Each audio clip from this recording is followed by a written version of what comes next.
Let's get into it now. A spoiler-free movie review of Caught Stealing, starring Austin Butler, Zoe Kravitz, Vincent D'Onofrio, Action Bronson, Liev Schreiber, Bad Bunny, Regina King. This movie is stacked. Directed by Darren Aronofsky, who has done movies like Requiem for a Dream, Black Swan, Mother the Whale. And this is, unlike any of those movies, definitely leans more into the action. What this movie is about: Austin Butler plays a burnt-out baseball player who is now just working as a bartender, trying to keep his life somewhat together.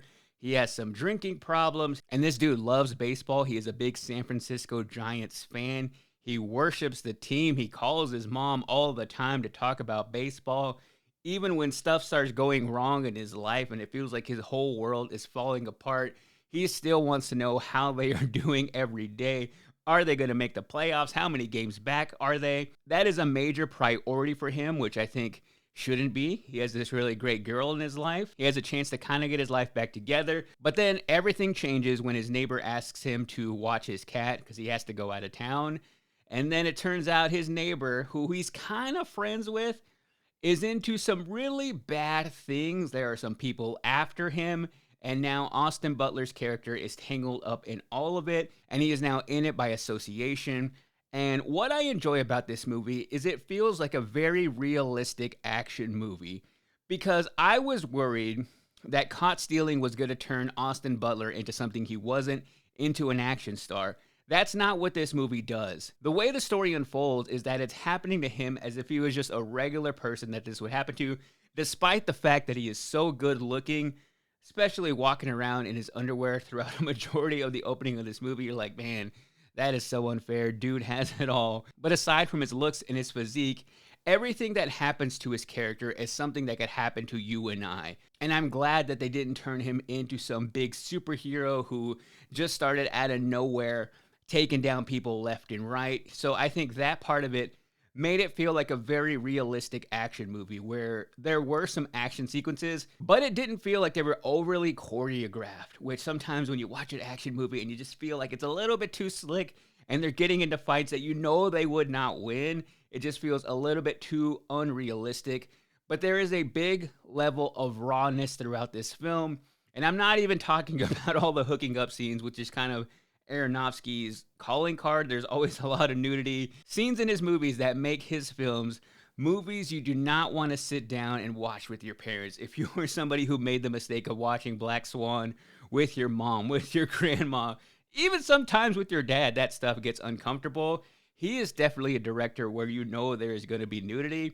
It is pretty out there and forward at the beginning of this film, so that's kind of his calling card. But what he is also great at capturing is very unique characters that are people that you don't want to take your eyes off throughout the entire film.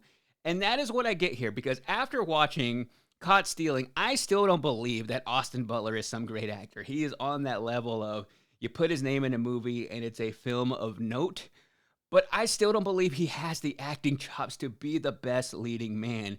But I don't really think this movie required that. But out of all the Austin Butler films I've watched, from Elvis to Dune, every single one of his performances, this has to be my favorite, even though I don't think that is saying a whole lot. Although I still see these little pockets of him not being able to convey some emotion when it comes to anything that is a little bit more dramatic. I just don't get that from him. Because in this film, his character is dealing with this trauma that sometimes comes out whenever he is sleeping. He wakes up very violently because of these nightmares that he is having. And there was always those moments where he was trying to convey this sense of like, I just woke up from a nightmare, that I didn't believe it. And maybe that was by design. Maybe it was supposed to come off that way in the movie.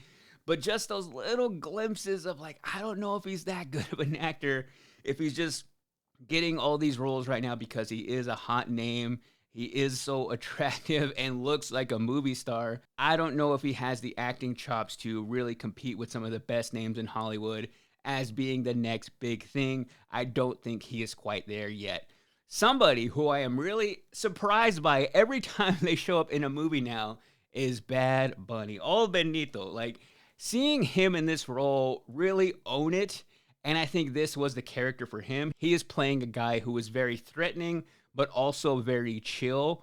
I really enjoyed Bad Bunny's performance in this. Him alongside Action Bronson was something I didn't know I needed. I'm huge fans of both of their music. I remember seeing Action Bronson at South by Southwest maybe 2015, 2014.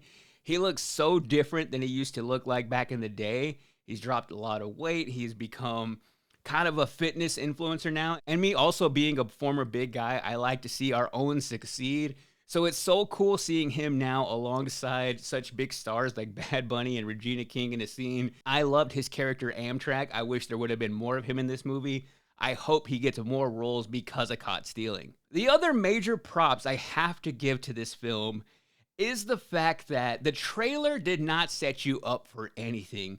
Really, the trailer only captures, I would say, the first maybe 10 minutes of this movie. In a world where if you don't have the IP in an action franchise, you have to almost cram in the entire story in a 2.5 minute trailer and then still convince those people, we just showed you the entire movie, but we also want you to go in theaters now and pay money to go see this. That is saying a lot.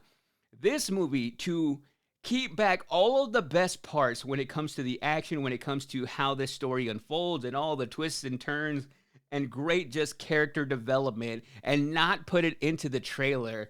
Bravo to them for doing that, because you easily could have put that all at the forefront, put it more in the marketing, but they knew they had a good story on their hands and didn't need to do that. To its detriment, though, going into it, I thought it was just going to feel like a generic action type movie. I wasn't that excited. My expectations were pretty low. And if it wouldn't have been for a bit of slower weekend at the box office, because you had Caught Stealing, you had The Toxic Avenger, you had Jaws come back into theaters, you also had Lilo and Stitch coming back into theaters, there wasn't that much that I was ready to sink my teeth into so passionately that I was like, I like Austin Butler, okay, I love Zoe Kravitz, I'm a huge Bad Bunny fan, let's go see how all of this comes together.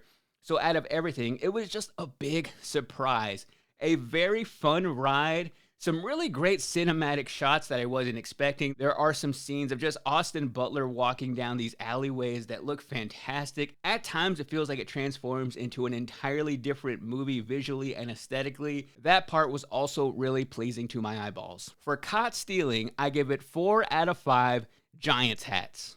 Not big, oversized hats. The baseball team, the Giants.